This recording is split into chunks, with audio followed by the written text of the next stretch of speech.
Now, tonight at 10:30, the royal blunder that put Sophie and Edward in the tabloid spotlight. First and foremost, though, the truth about one of the monarchy's most colourful characters, the real Edward VII.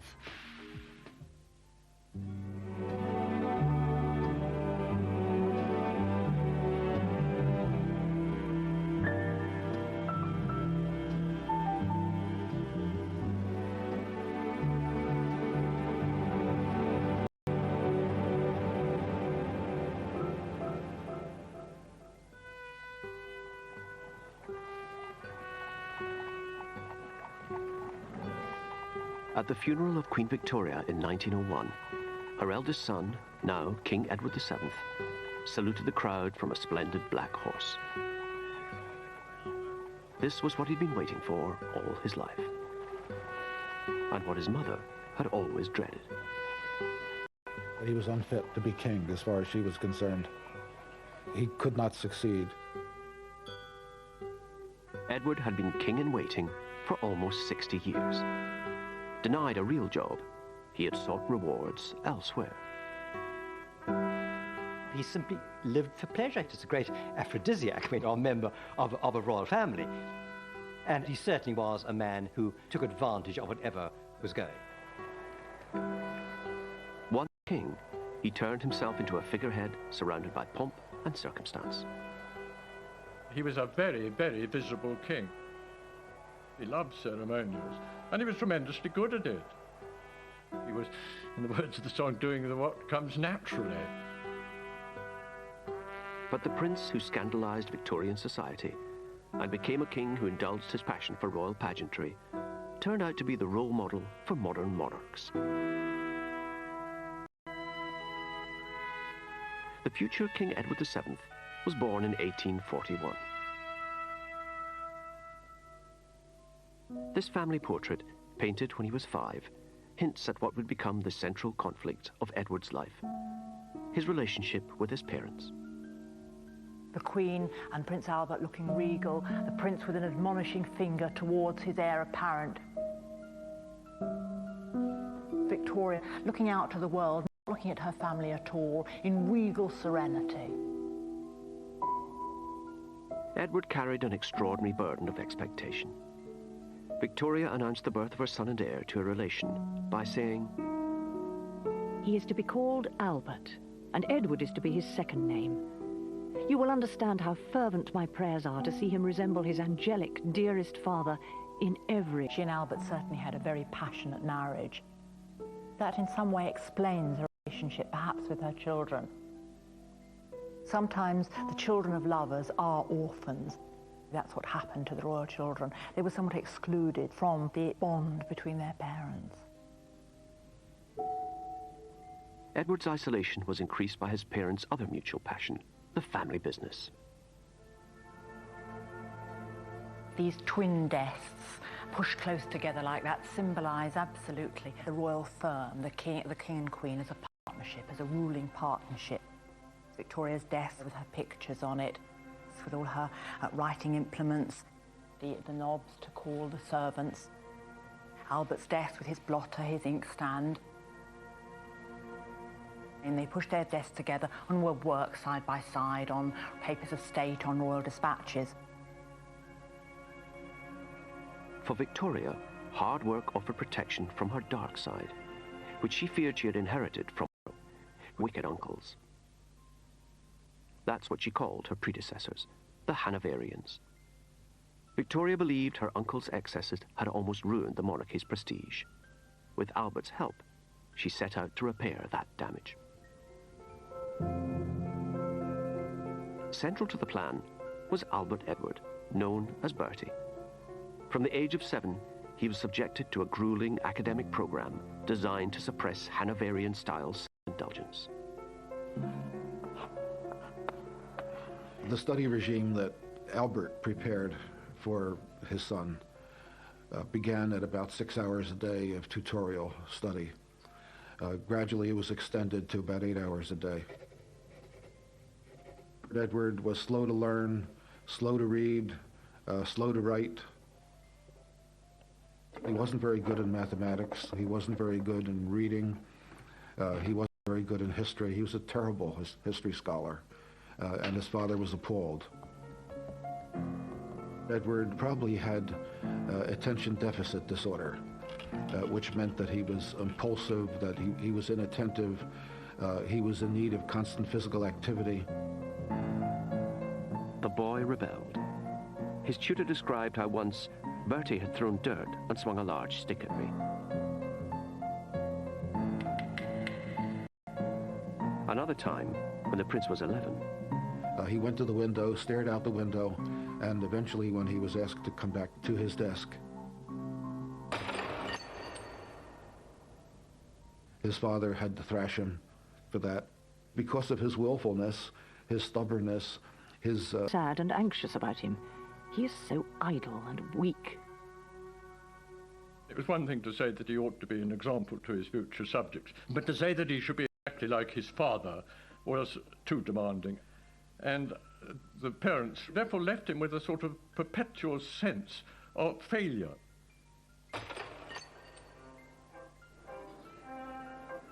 A rare break from this misery came in 1855. The 14-year-old Prince of Wales went with his parents on a state visit to the court of the Emperor and Empress of France. Now, they were exactly the kind of people that suited the temperament of the young Prince of Wales. It was unlike his own parents. They lived for pleasure, they loved clothes, they loved excitement, they loved balls, they loved dances.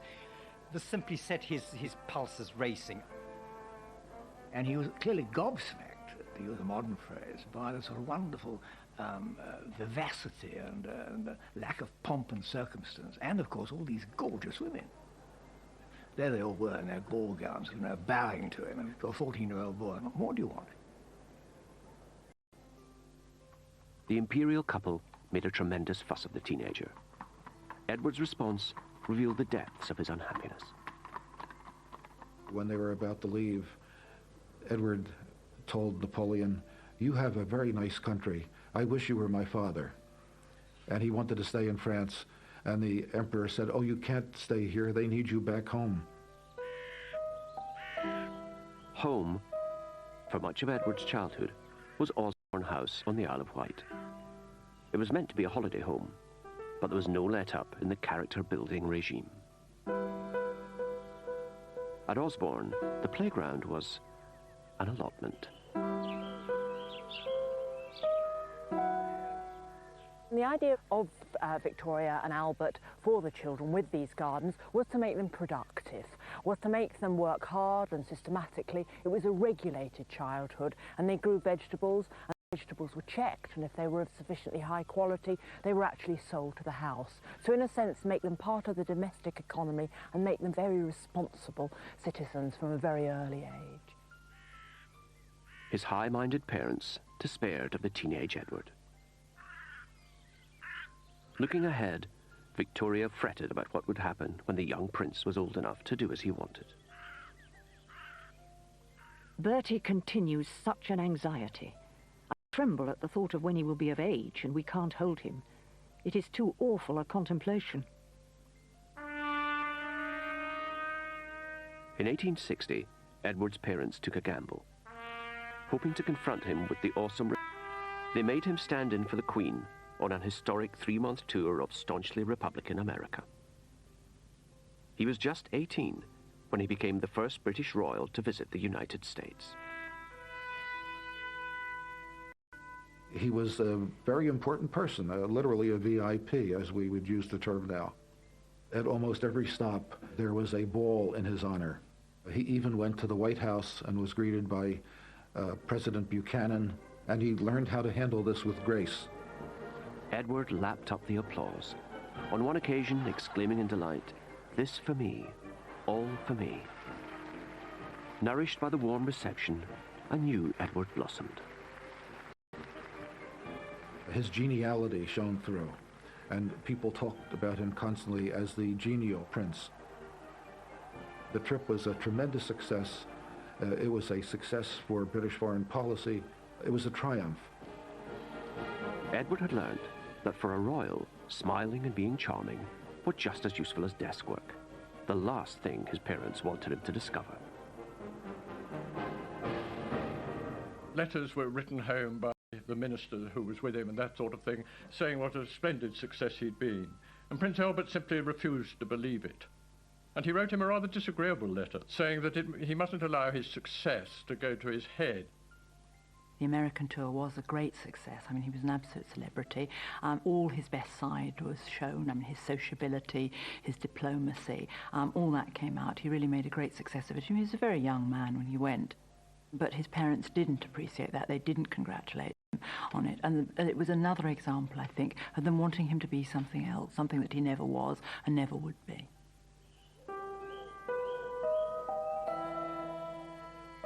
On his return, Edward was told to reapply himself to the doomed attempt to be like his father. He was now to become an intellectual. In 1861, he went up to Cambridge University.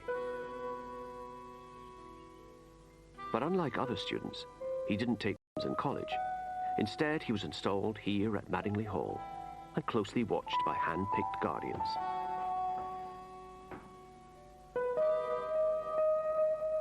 When we realized that Madingley Hall is 4 miles from the campus of the university, we understand something of why he was here. The royal family did not want him with undergraduates. They didn't want him too close to the decadent gentlemen who were students at Cambridge. But Edward invited some fellow students to Madingley. Among them was Nathaniel Rothschild, who wrote, I have received an invitation to dine at the lodge on the 28th to meet the Prince of Wales. The Prince is kept very strict and cannot even ask anyone to Madingley. He is very fond of riddles and strong cigars. If he followed the bent of his own inclination, it strikes me he would take to gambling and certainly keep away from the law lectures he is obliged to go to now. Rothschild was perceptive. When the Prince found ways of giving his miners the slip, the real Edward emerged. The temper tantrums of his younger days were over. He was learning how to enjoy himself. With his friends, he spent most of his time at play. They went out hunting, they went to the races, they played cards late into the night. He was at his heart's desire when he was with students who filled the rooms with cigar smoke. At university, Edward learned little that his parents approved of. But he did develop a gargantuan appetite for sensual pleasure. He needed as much as he could get in of gratification, you know, whether it was food or smoking these huge cigars or the excitement that was generated by gambling. Whatever it was, it had to be now, it had to be fulfilling, and it had to make up for the empty space that was left behind from the sort of childhood that was not really a childhood at all. Cambridge would provide the backdrop to the greatest crisis of the Prince's life, all because of a practical joke by some of Edward's raucous new friends. They contrived to get a young lady of what I think is called easy virtue, called Nellie Clifton, to get into his bedroom one night and to stay the night with him. He was delighted by Nellie Clifton, and apparently everybody knew that Nellie was now a mistress of his. Albert found out and was appalled. I write to you with a heavy heart on a subject which has caused me the deepest pain. I having to address my son as one who has sunk into vice and debauchery. Victoria, don't forget, and of course her husband Albert too, were very anxious about her mad, dissolute uncles. Anything that suggested a sort of throwback to their dissolute ways appalled them. Edward, after all, was the heir to the throne, and he had to live a life which was exemplary as a sort of a monarch to be respected, not a monarch of license and carnival. Both parents overreacted, deeply concerned, and decided that he must pay a visit to the Prince of Wales at Cambridge. Albert was in no condition to make this journey. Albert at this point was a sick man. He was very likely dying of cancer. We know from the symptoms that he expressed in his diaries and in his letters that He knew that he had something inoperable and that he didn't have long to live. Not wishing to be overheard, Albert took Edward on a long walk to lecture him about what he called the evil deed. The weather was poor. It was cold. It was November. Albert almost certainly caught pneumonia. He took to his bed as soon as he got back to Windsor, and in 2 weeks he was dead.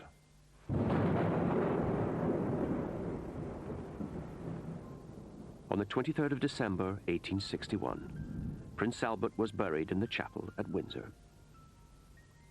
Victoria was absolutely distraught with grief. She really felt that her life was over. She'd seen the monarchy very much by that time as a partnership. She'd not only lost an emotional partner, her helpmeet, but she'd also lost her sort of business partner, a working partner. And at that time, she didn't seem to take very much comfort in her children. The regretful prince wrote to a Cambridge friend about his late father, admitting, "I fear I have often given him pain by my conduct." By the time he wrote this letter, Edward had already dropped out of university. He knew that the most happy time of his life was over, that he would never be able to retrieve those years. He would have liked to have stayed longer, but he now felt that he had to take his father's place, to be the leading male member of the royal family. But Edward was in for a shock. The Queen attributed Albert's death, totally irrationally and unjustly, to the Prince of Wales. And she wrote a letter to her daughter Vicky after Prince Albert had died at the end of 1861. And she said in this letter, it was Bertie's fall, that's what she referred to the incident with Nellie Clifton as, Bertie's fall killed his father. And then she said, it's rather awful, that... Oh, that boy. I never can or shall look at him without a shudder. You've killed your father. A dreadful thing to tell a child, isn't it? And he carried the burden of patricide for the rest of his life.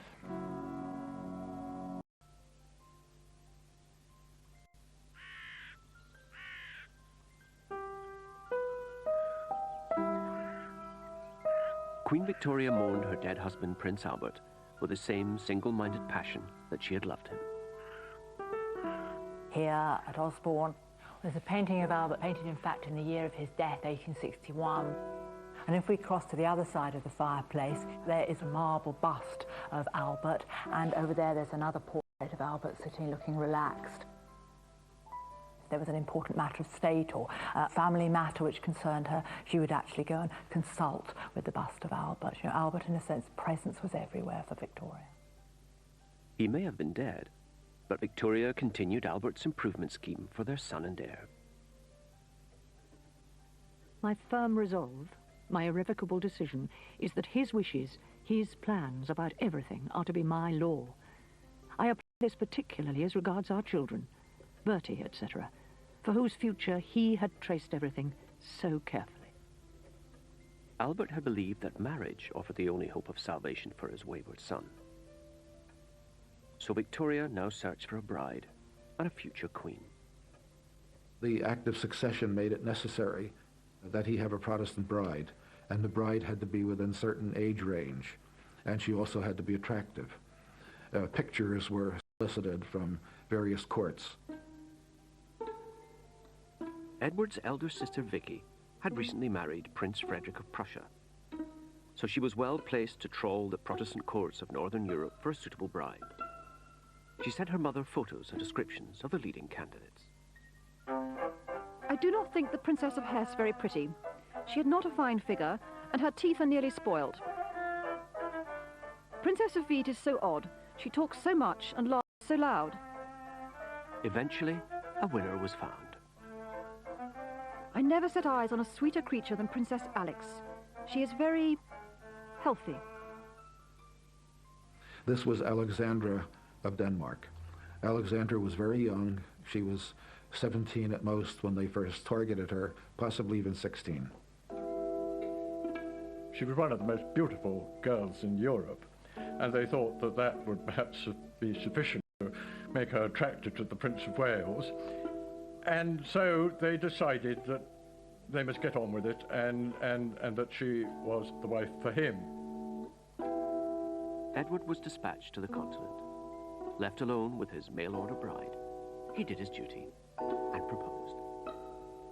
It's difficult to say quite how passionately he fell in love with her at the time, but I think perhaps fell more in love with him than he with her. She once said that even if he'd been a cowboy, she would have wanted to marry him. Edward married Alexandra on the 23rd of April, 1863. He was 21. But the blessing of the young couple felt less like a wedding, more like a funeral, all thanks to Victoria.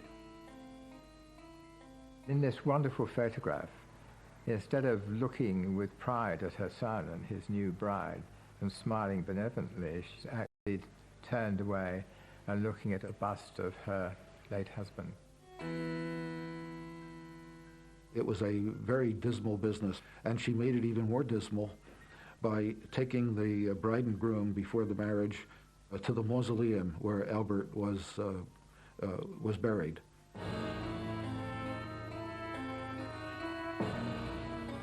She's saying, this is the father that would have been there to bless you, and this is the father that is always there. This is the father to whom you have to live up.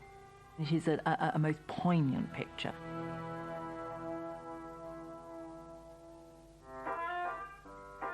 Marriage did have advantages for Edward, notably a home of his own.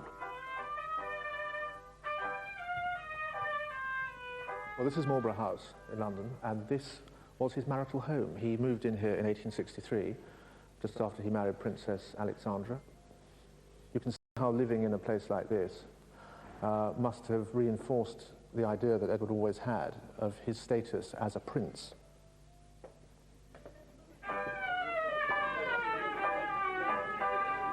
Independence liberated Edward's natural instincts, which his parents had tried so hard to suppress. He and Alexandra held parties every night, and few would refuse an invitation from the Prince of Wales. Soon, Edward and his smart friends were known as the Marlborough House set.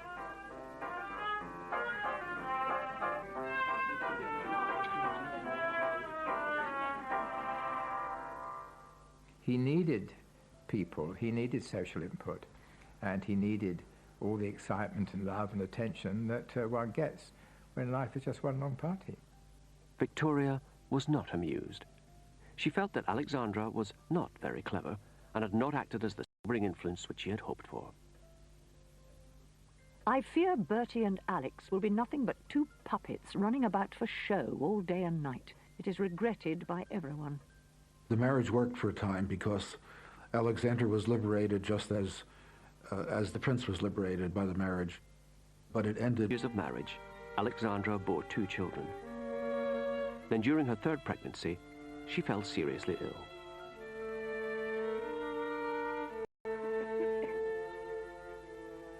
The prince claimed loyally that he was going to stay by her. He moved a desk into her bedroom so that he could write letters and conduct domestic business, literally from her bedroom. But then her mother came from Denmark to help take care of her, and he was liberated from having to be a loyal husband. That was the end of it. After that, the marriage went steadily downhill. Although he had tried hard to behave like his noble father, Edward was no Prince Albert. He took a long time to grow up. He probably, in retrospect, married too young. He was only 21 when he got married. Never really had time to sow any wild oats. And I think probably he wasn't a very likable young man and not a very intelligent young man, and probably rather boorish and self-centered and arrogant.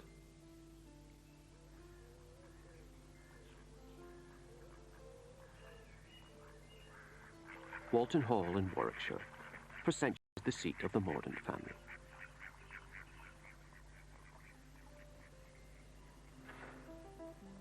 A member of that family, Elizabeth Lady Hamilton, has written a history of a real-life Victorian melodrama that took place here.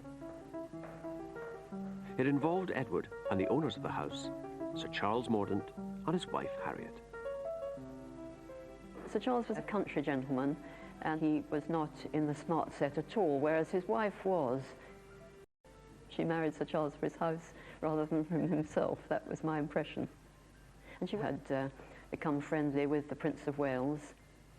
Sir Charles was warned that the Prince of Wales had a little eye for his wife, and he was absolutely determined that the Prince wouldn't be invited to come here. But in the summer of 1868, Sir Charles went on a fishing holiday to Norway, and Edward raced up to Walton Hall.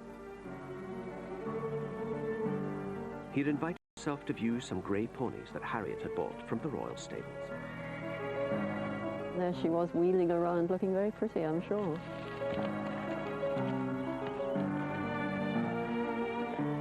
Sir Charles wasn't expected back for days. But fishing in Norway was very bad that year. It had been a heat wave, and most of the fish had been already caught. The salmon had been already caught, so he decided he'd come home to see his lovely wife. He was missing her. Sir Charles was outraged. The prince beat a retreat, leaving the irate husband to vent his anger.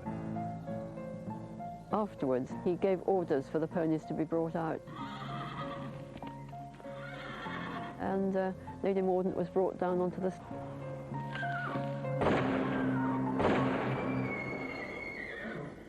And then the following year, Lady Mordaunt gave birth to a baby here at Walton Hall. Then she became very agitated, and Sir Charles kept asking her what was the matter, what's wrong. And eventually she told him very foolishly. She said that she thought that the child was not his, and that one of several men could have been the father. And among those she mentioned was the Prince of Wales himself.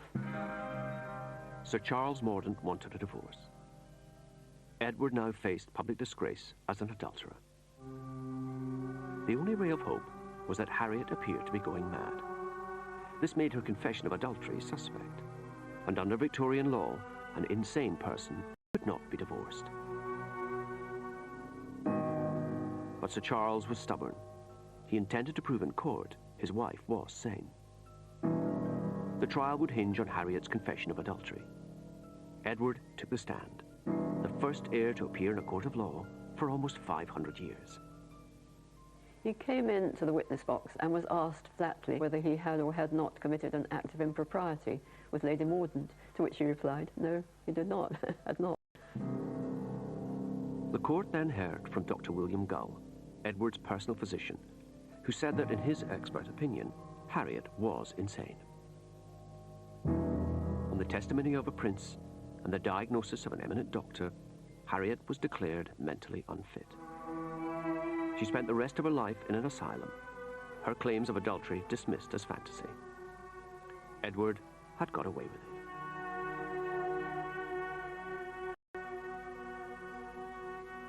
He has the opportunity, because of his very specially elevated status, to be above the normal sins that ordinary people get stuck with.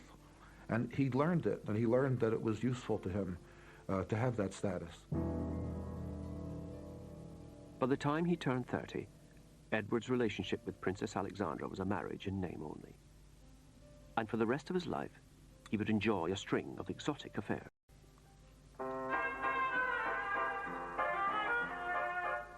There was Lily Langtry, a model turned actress. Cora Pearl, a famous courtesan. Lady Daisy Brooke, whom he called my darling Daisy wife.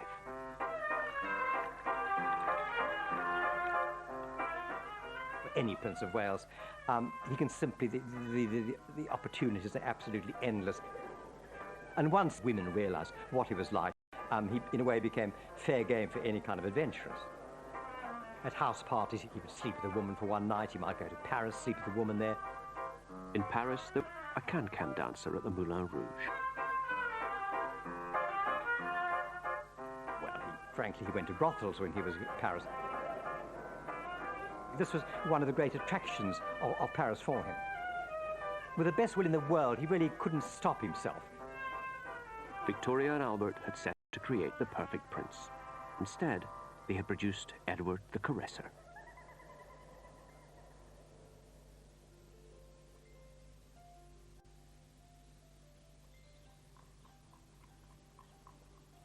By the time he turned 30, the future King Edward VII had few illusions about what being Prince of Wales meant. Wealth, status, and unemployment. He wrote to his mother saying, "I should be very glad to have an opportunity to discuss the subject of some useful employment as your eldest son, and which I'm as anxious as ever to obtain. Queen Victoria was a busy monarch. She worked her way through the red boxes which contained government papers, commenting and interfering. Her late husband, Prince Albert, had helped with her workload and even had his own key to the boxes.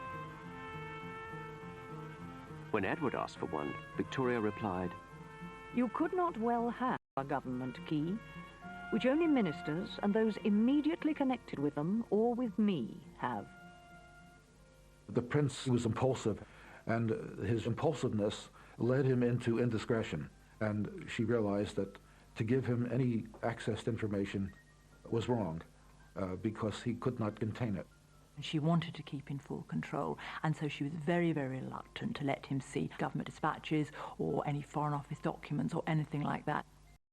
In many ways, she fueled the fire of Edward's rather unemployed youth style of life, because he wasn't seen to have a role in it. It must have been very frustrating and somewhat humiliating.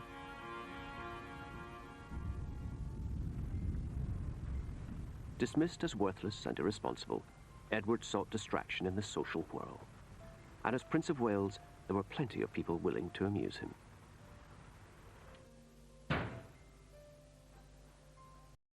Christopher Sykes is a descendant of a leading member of Edward's Marlborough House set.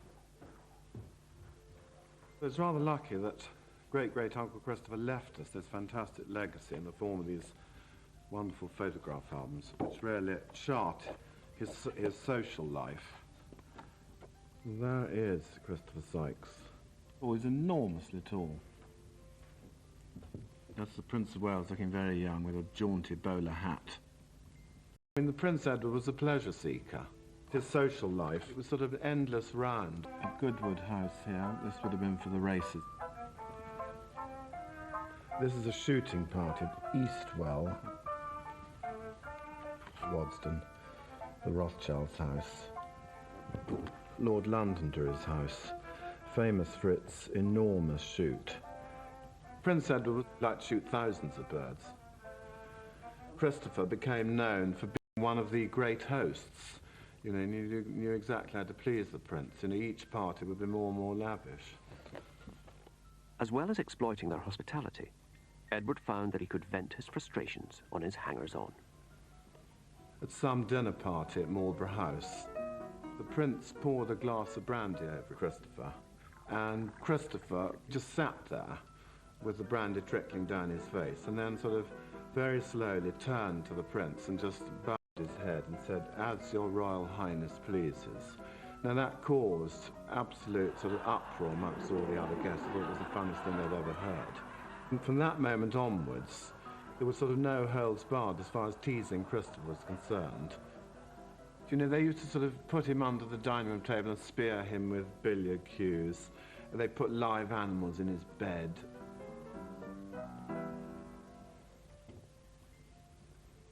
Well, he was a bit of a bully, Edward. He enjoyed having the power over people. Christopher Sykes' friendship with the prince ended up costing him more than his self-respect. No, he went bankrupt, unfortunately. You know, he just blew every penny he had. He died sort of penniless. It's rather sad, really. Poor Bertie gives much cause for remarks of no good-natured kind. He is more and more careless. No one looks up to him. Victoria feared that Edward's lifestyle was damaging the image of the monarchy, but her own behavior wasn't helping either. There was a lot of Republican agitation, the idea that the Queen was invisible, having continued her mourning. The government was paying a lot of money to maintain a monarchy, and she was not there. She would not open Parliament. She would not appear in public in almost any way. Edward, meanwhile, was more and more rumored to be involved in what amounted to problems. The popularity of the monarchy was sinking until fate and bad drains intervened. Bertie, in December of 1870, caught typhoid. And this really was a turning point. The Queen rushed to Sandringham, where he was. She took complete charge of the household.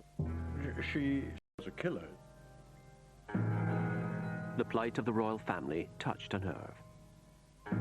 The invisible queen and her playboy heir became just a terrified mother and her dying son.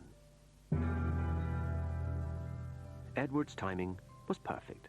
His illness reached its climax on the same day of the year his father had died. On the morning of December the 14th, he suddenly opened his eyes, saw the Queen, and said, "How very kind it is of you to come and see me." 2 months later, Edward, still weak from his illness, went to St. Paul's Cathedral to publicly give thanks for his recovery. Thousands came to watch and cheer. Totally by accident, the Prince of Wales had pulled up British republicanism by its feeble roots. The result was a feeling of great relief around the country that the succession had been saved, that Edward was going to survive and become king. And it was also thought that because he had come through this near-death experience, that he would be renewed, he'd be a different person, that he would understand that he had a new chance at making a dignified life for himself. If this great warning is not taken, and the wonderful sympathy and devotion of the whole nation does not make a change in him, it will be worse than before, and his utter ruin. For once, Victoria followed her own advice. She gave her son a job. In 1875, he was sent to India on the first royal visit since the mutiny. There was no chance that his mother was ever going to go to India. In fact, I don't think she ever visited any of her dependencies around the world anywhere. It was a means of associating him with, to use a much-used metaphor, the jewel in the crown of the British Empire, and to show that he could go abroad as a representative, not just of his country, but of his family and the institution that they represented. And it certainly was very good for his own public relations.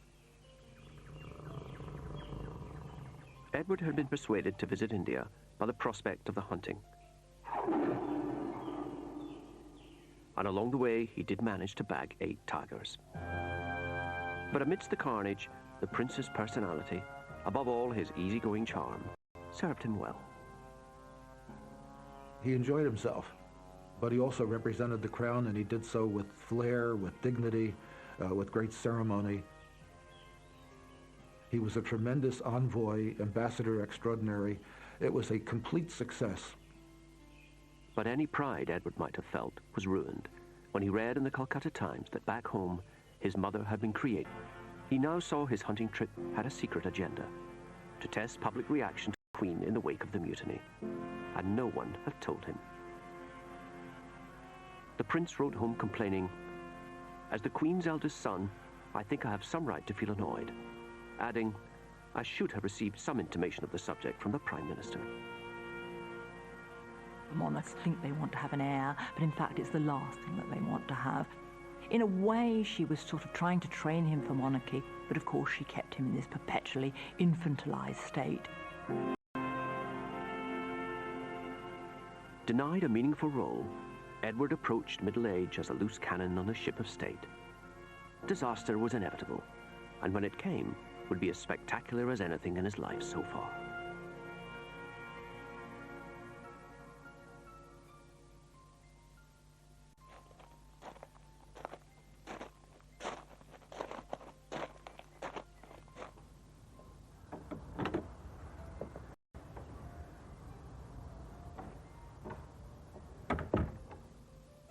This is Tranby Croft. It was, I suppose, the stately home of a family called Wilson, who made a lot of money in shipbuilding. The disparaging term, I suppose, was nouveau riche. And Mrs. Wilson wanted to get into society. And the way to get into society was, indeed, to become a friend of the Prince of Wales. Edward came to stay at Tranby Croft in September 1890, during the Doncaster races. And it was here that his playboy lifestyle reached its climax, triggered by the scandalous behavior of one of Edward's favorite cronies, William Gordon Cumming. This is the room where the famous scandal took place. Having had a lovely day at the races, having had a splendid meal and everything else, the Prince of Wales turned round and said, "And now we will play cards." And the cards he wanted above all else, because he was addicted to it, was this illegal one of baccarat. Baccarat gambling was illegal because this was a game of pure chance.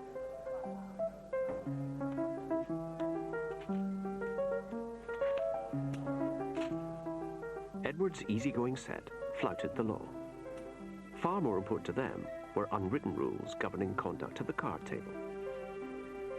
And at Tranby Croft, one of these rules was broken. The son of the household, young Mr. Wilson, thought he saw Gordon Cumming cheating, and moving his counters after the stakes had been agreed.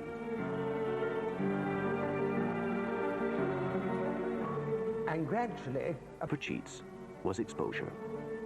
But they couldn't expose Gordon Cumming without revealing that the heir to the throne had sat in on an illegal card game. So Edward told his friends to deal with the cheat as quietly as possible. So they then decided on a disastrous plan, which was to persuade William Gordon Cumming to sign a document undertaking never to play cards again. And if he did that, then they wouldn't tell anybody and nobody would be prosecuted. Although Gordon Cumming denied he had cheated, he signed, saying that he was doing so to protect the prince from public scandal.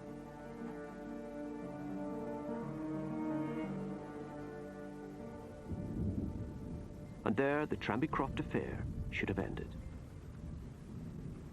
If only those in the know could keep their mouths shut. It is believed that the Prince of Wales told one of his friends, a lady called Daisy Brooke. Now, Daisy Brooke's nickname gives her away. She was known as the Babbling Brook. Soon, the whole of London was talking about nothing else. Now the secret was out. Gordon Cumming had to defend his reputation, so he sued his accusers for slander. Although not a defendant, Edward was summoned as a key witness. This was very embarrassing. Age 50, he would be in court again. Queen Victoria was dismayed. It is a fearful humiliation to see the future king of this country dragged, and for the second time, through the dirt in a court of justice. A terrible humiliation. Edward was furious. He felt Gordon Cumming had no right to wash his dirty linen in public, and so risked damaging the reputation of a royal prince. He called the trial unnecessary and abominable. Barrister Peter Clark is a descendant of Gordon Cumming's lawyer and has made a study of the Tranby Croft case. The opening day of the trial, the court would have had a very strange look. Lord Coleridge presiding. This was something that was going to be done in the full glare of the Lord Chief Justice's court in the Strand. The heir to the throne sat next to Lord Coleridge on the bench. Edward would remain on the bench throughout. Here he was well placed to influence proceedings and undermine Gordon Cumming. From the contemporary sketches, he has a rather amused expression on his face as he's sitting on the bench, knowing that he's the centre of the way about what's going on. The jury would be in approximately this position and looking straight across at the Prince of Wales as they heard every bit of evidence. The jurors would have been surprised and in awe of the heir to the throne being within feet of them. When he was asked his opinion, Edward didn't hesitate. The juror stood up and asked the Prince of Wales, "What was your Royal Highness's opinion at the time as to the charges made against Sir William Gordon Cumming?" And the Prince of Wales turned to his side to face the juror. The charges appeared to be so unanimous that it was the proper course. No other course was open to me than to believe them. The case was now effectively closed. The jury's verdict went against Gordon Cumming. Plainly, their verdict had been affected by the Prince of Wales's evidence. Gordon Cumming faced social death. Edward's dignity had been wounded, but not fatally.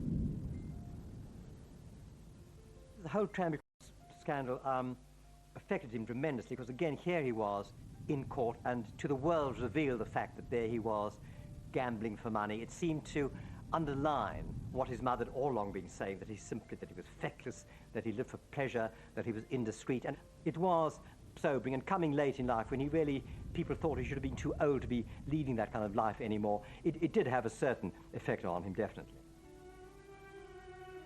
After Tranby Croft, Edward finally graduated from adolescence into adulthood, just in the nick of time.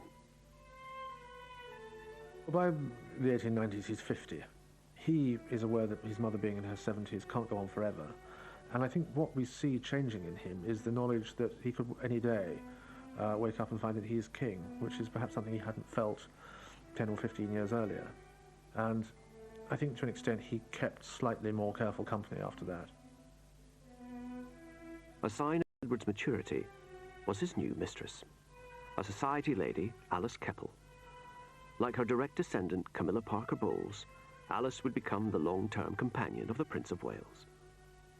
She was, like all his mistresses, very beautiful woman, a very well-dressed woman, the kind of voluptuous sort of woman that he liked. The relationship is different from the early women. She was nobody's fool, Alice Keppel, and she knew how to handle him. She knew how to handle his very, very short temper. As he got older, so he became more short-tempered, more gruff, and she served as a kind of liaison between him and... Alice's astuteness was essential to the older Edward, because he had finally become a player on the political stage. His mother still kept him in the dark, so he had sought illumination from other sources. Marlborough House was the pinnacle of British society in the late 19th century. Anybody who got an invitation to come to dinner here had arrived. And whenever his smart friends came here, they would be talking about politics, because that's what they did for a living. This is where he would ply them with a drink, take them to dinner, and find out what was going on in the world. And where he would acquire what he thought was the level of knowledge and understanding of current affairs that someone in his position ought to have. It became a sort of fetish for him. It became a way of getting his own back on his mother. If you're going to stop me doing this officially, I'm going to do it unofficially. And because of my popularity in society and my magnetism over these people, they will come to me and they will tell me these things, whether you like it or not. Edward's informal intelligence network spread far and wide throughout Europe, which he frequently visited. The Europe that he grew up in, as Prince of Wales, was run by about 400 or 500 families. They were the chancellors, they were the foreign ministers, they were the ambassadors, they were the generals, they were the chiefs of staff, they were even the archbishops in all these continental countries. And if you were at the top of that pyramid, you'd function not through papers and archives, but through this unique nexus of links which he had as the leader of European society. Edward became known as the Uncle of Europe, and a frequent topic of conversation at his dinner table was the aggressive behavior of one of his nephews, the German Emperor Kaiser Wilhelm. The Kaiser was always banging on about being emperor. There was all this bombast, all this show of total unpredictability. He did perfectly calm and peaceful for a month or two at a time, and then suddenly something would get hold of him, and he'd make some great undramatic, bombastic, arrogant speech, which would set the whole of Europe twittering. They'd say, good God, what's Germany going to do now? Although 18 years his junior, the Kaiser had what his uncle didn't have: power. He dismissed Edward as that vain old peacock, and Edward's dislike of his nephew was no secret. To describe that relationship briefly, one could only say that it was bad on both sides. It involved imperial rivalry, it involved naval rivalry. The Kaiser built an enormous navy, which only could really be directed against us, or at least so Edward thought. For Edward, German power, his other major anxiety, was his mother's seclusion. These 20 seconds of film offer an exclusive glimpse of the Widow of Windsor. To the general public, the Queen remained simply invisible. She was very anxious never to have anything that was vulgar, and the idea of spectacle and pageant was not her idea of how a monarch, a dignified monarch, perhaps behaved. Edward, however, believed monarchs were there to be seen. Wanting himself to inherit a throne that is popular, he sees that he's going to have to spend his years as Prince of Wales doing things that will maintain its popularity. So if it means he has to go and open a few hospitals or cut a few ribbons at exhibitions, he'll do it, because, again, he's very conscious of the good public relations of having that role. And it's because of the attitude his father and mother had taken towards him as a very young man. He always has this notion that there's something to prove. And one way that he can improve his own self-esteem is to be out in public and to be performing functions, however straightforward, trivial or ceremonial, but to do them well and to be popular. By the 1890s, Edward was making almost 50 major public appearances a year. He lent his support to thousands of hospitals and charities. While Edward added royal glamour to good works, in return, some much-needed civic virtue rubbed off on him. Even his mother noticed how popular this made him.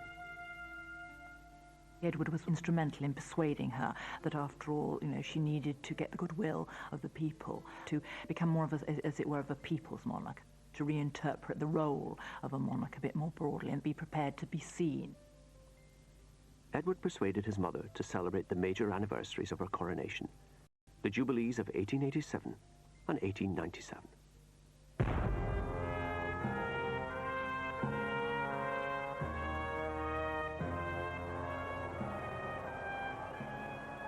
The impresario of the Jubilees was Edward. He relished this chance to indulge his passion for dressing up and showing off.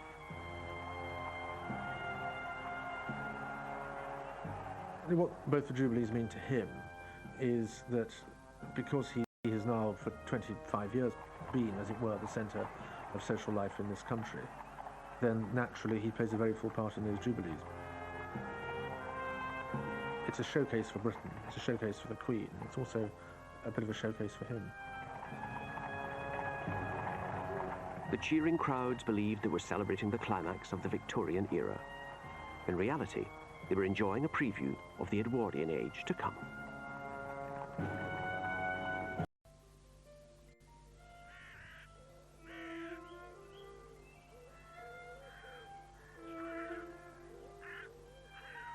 In late January 1901, an important message left Osborne House on the Isle of Wight. It bore the news Prince Edward had waited for all his adult life. The message was from Sir James Reed, Queen Victoria's doctor. His diary records what he said.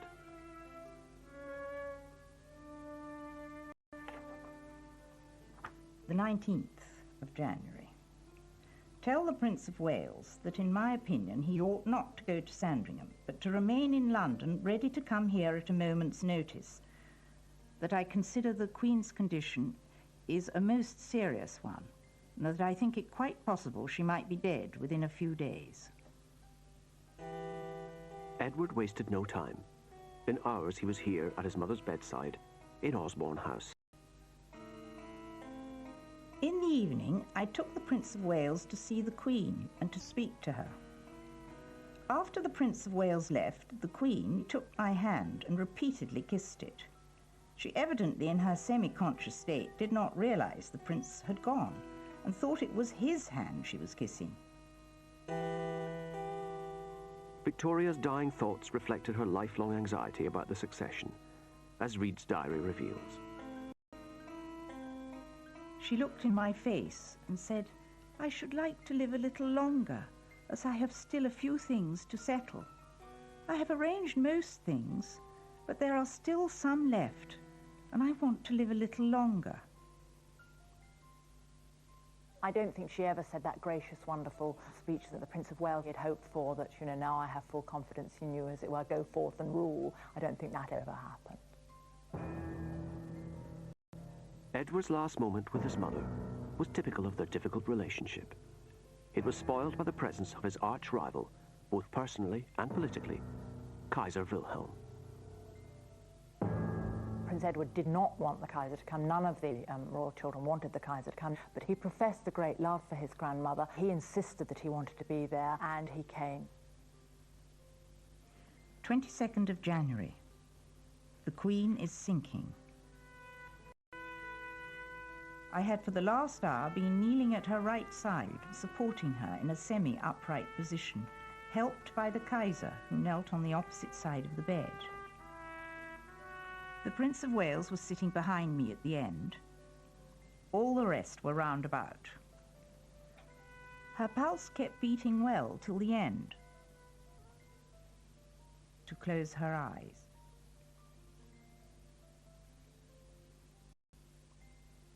It was a relief in many ways to rid himself of that oppressive burden that was his relationship with his mother, and to take on another burden, that of the crown. That was something I think he found probably easier to cope with. Edward left the Isle of Wight as soon as possible, and one of his first acts as king was to donate Osborne, his hated childhood home, to the nation. When Edward was going back to the mainland, he noticed one of the boats was flying the royal standard at half-mast, and he asked why this was, and he said, of course, the Queen was dead. And he said, but the King lives. That bespeaks a certain confidence and a certain moving forward. The moment his mother had died, he was king. And of course, he implemented changes at court very, very quickly. King Edward VII couldn't get aboard the state coach fast enough. Less than a month after his mother's death, he opened Parliament with a blast of pomp and ceremony. He would read the King's speech from his throne, dressed in full regalia, which hadn't been done for 50 years. The revival of ritual suited the status of a 20th century king. When the monarchy lost more and more of its real authority, the only way to change the monarchy in some substantive fashion so that it had a reason to exist was to make it more of a symbolic monarchy, and to make that symbolic monarchy apparent in the eyes of the people. When not surrounded by ancient ceremony, Edward looked equally at home in the modern world.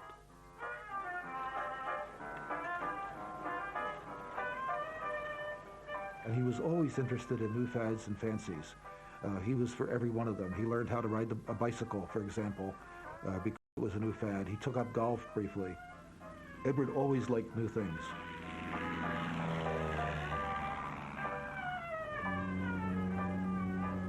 He embraced a lot of modern inventions, things like the motor car. He lost no time getting a motor car. He loved telephones. He loved electric lights. He didn't in any way live in the past. He welcomed anything that was modern and up to date, and was, in a way, a kind of forward-looking king.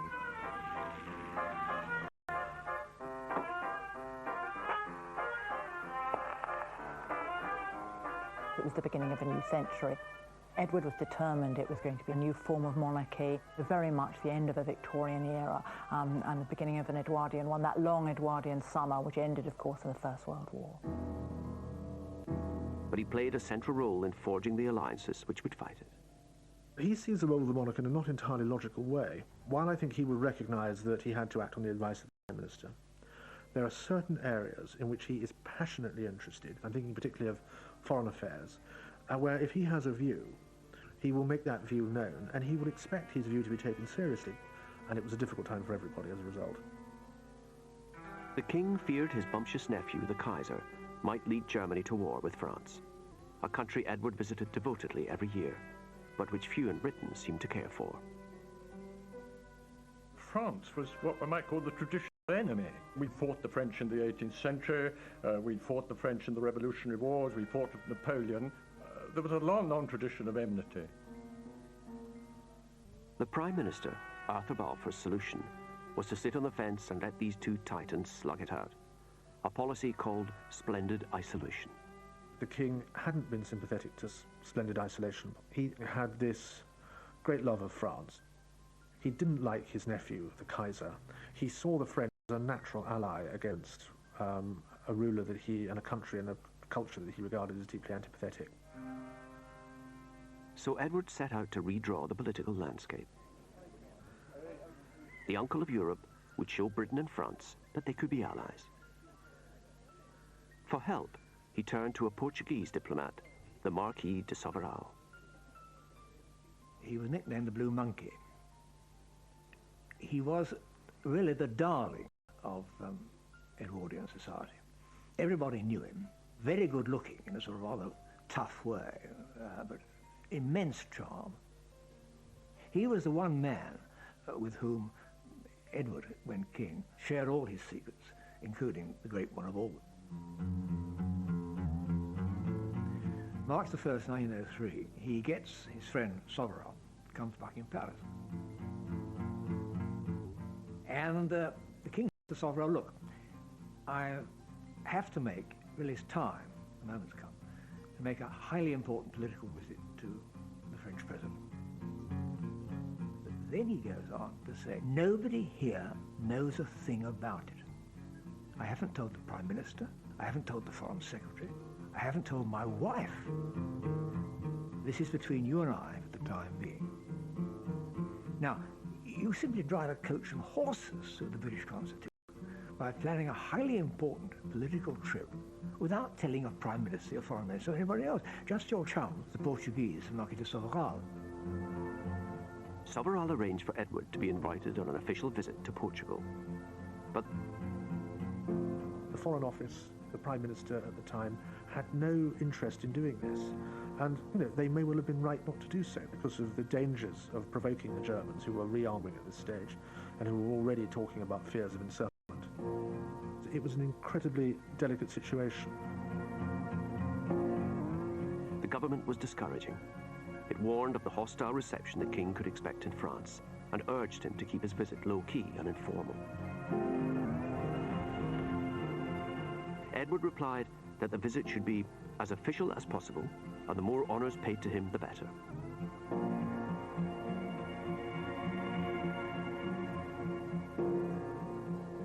The stakes were high, the risks enormous.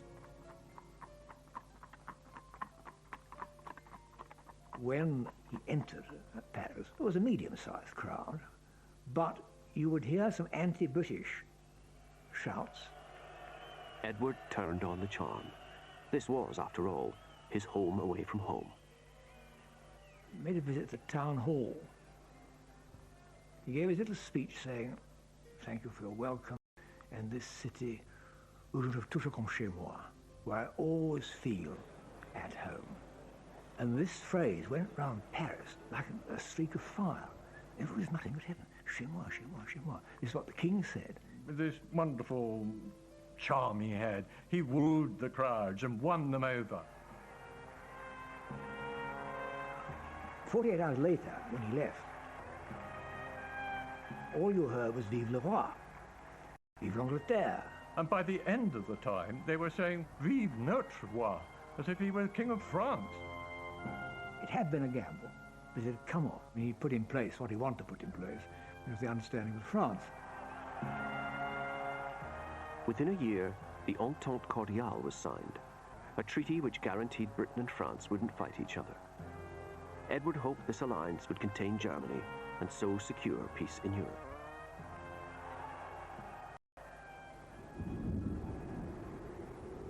But a decade later, the Entente would develop into a full-blown military alliance.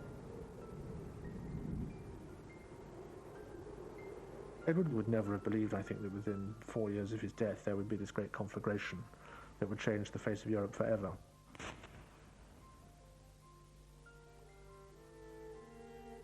Edward's impact on domestic politics was minimal.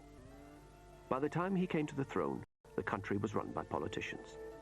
From 1905, the government was liberal and intent on radical social change. He knew that if Parliament were better off trying to do it, and he had a very realistic view of what a monarch could achieve. Luckily, Edward's modest talents and appetite for company, which had so worried his mother, now suited him perfectly for the only role that was left. In his short reign of 9 years, he pioneered the style of a modern monarch, a dignified figurehead, with a popular touch. Edward VII was the most visible monarch that there had been. He was seen everywhere on the racecourses, Henley, cows. He genuinely enjoyed doing it. Almost one of the most important aspects of his life was as a great showman, as dressing well, as being the king, as being somebody really important. somebody very stylish. I think he loved every minute of it. It's all very easy to paint him as a man who was interested in shooting, in sleeping with actresses who were not his wife, and in playing baccarat. And, you know, you can make that caricature of him as a pretty useless, idle man who, for a few years, happened to be King of England at a time when actually it was politicians who were running it. But I think there was much more to him than that. When, after years of waiting, he got his chance to be king, he did it very well. By 1910, Edward's appetites had caught up with him. Aged 69, his health had collapsed. As Dr. Reed's diary recorded, At 10, saw the king. His Majesty seemed to me worse. Went away and came back at 12. Saw the king repeatedly. At 5, the Queen arrived from the continent. but even at the end, Edward dodged the respectability he'd spent a lifetime evading. Queen Alexandra wasn't the only woman at the king's bedside. His mistress, Alice Keppel, insisted on being admitted to say her last goodbye.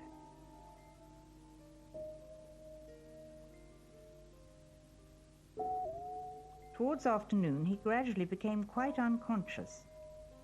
At 11:45, he died.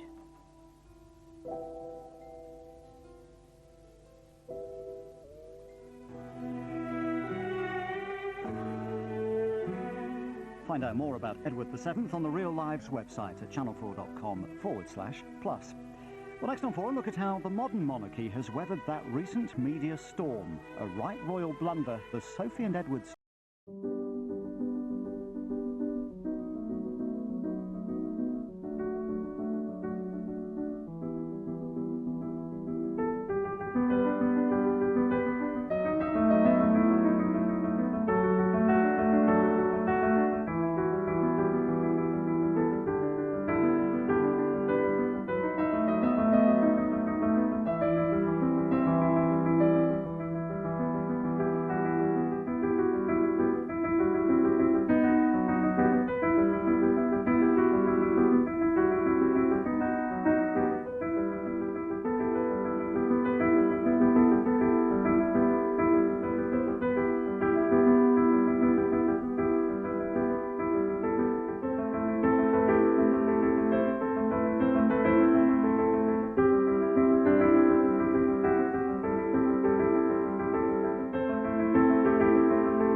Edward's isolation was increased by his parents' other mutual passion, the family business.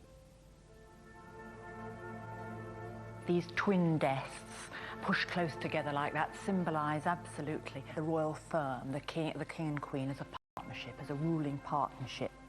Victoria's desk with her pictures on it, with all her writing implements, the knobs to call the servants, Albert's desk with his blotter, his inkstand. And they pushed their desks together and would work side by side on papers of state, on royal dispatches.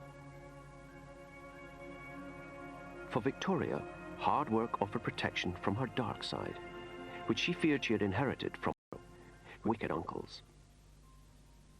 That's what she called her predecessors, the Hanoverians.